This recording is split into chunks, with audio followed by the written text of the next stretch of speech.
대중들에게 잘 알려져 있는 연예인들이 공황장애에 시달리고 결혼이 두렵고 우울증으로 자살을 생각한 적이 있다며 말하지 못했던 고민을 조심스럽게 꺼내놓습니다. 관찰 예능이 대상과 소재에 있어 무한대로 확장되고 있다 보니 이제는 자신의 아픔마저도 관찰의 대상으로 내놓았나 싶어 처음엔 좀 씁쓸하기도 했는데요. 그들의 고백은 진지했습니다. 그리고 누구보다도 이들의 이야기를 차분하게 들어주는 사람이 있었으니 그는 백종원, 강영욱과 함께 대한민국 3대 해결사라 불리는 오은영 박사입니다.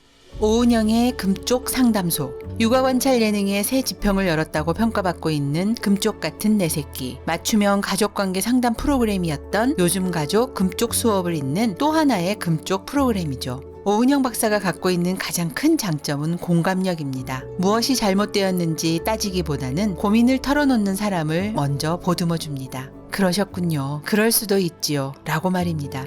묻지도 따지지도 않고 고민을 이야기하는 사람들의 편이 되어준다는 것, 그것만큼 큰 위로는 없습니다.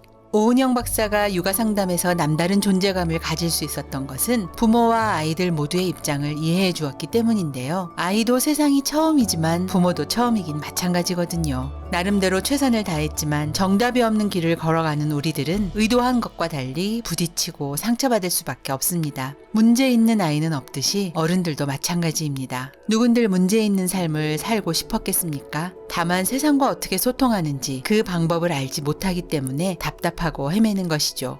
래퍼 지플렛은 영원한 연인 최진실의 아들 최환희입니다. 어려서부터 행복과 불행의 순간 모두가 대중들에게 알려지는 삶을 살았죠. 사랑하는 가족들과 연이어 이별을 해야 했던 그에게 사람들은 항상 힘내라며 응원해 주었지만 그는 그런 대중들의 시선이 고마우면서도 동정으로 느껴지기도 했답니다. 힘들었던 만큼 스스로 해법을 잘 찾아낸 그는 건강하게 살고 있습니다. 그를 통해 우리는 상처를 어떻게 치유해야 하는지, 상처 입은 사람을 어떻게 위로해야 하는지 생각하게 되었습니다.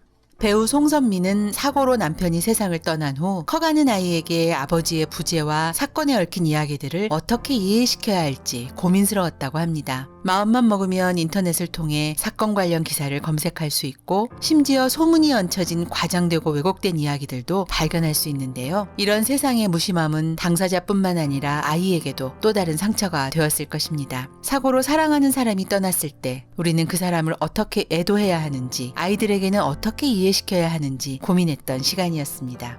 가수 에일리에게 무대 공포증이 있을 것이라곤 상상이 되지 않지만 그녀는 무대 위에서 항상 긴장한다고 합니다. 행여 무대를 망치면 어떻게 하나, 자신의 외모를 대중들이 마음에 들어하지 않으면 어쩌나, 자신의 실수가 가수로서의 삶을 끝나게 하지는 않을까? 이런 고민들이 그녀를 옥죄었다는데요. 그녀가 이렇게 타인에게 민감해진 것은 딸의 성공을 기원했던 어머니의 엄격함 때문이었다고 오 박사는 진단했습니다.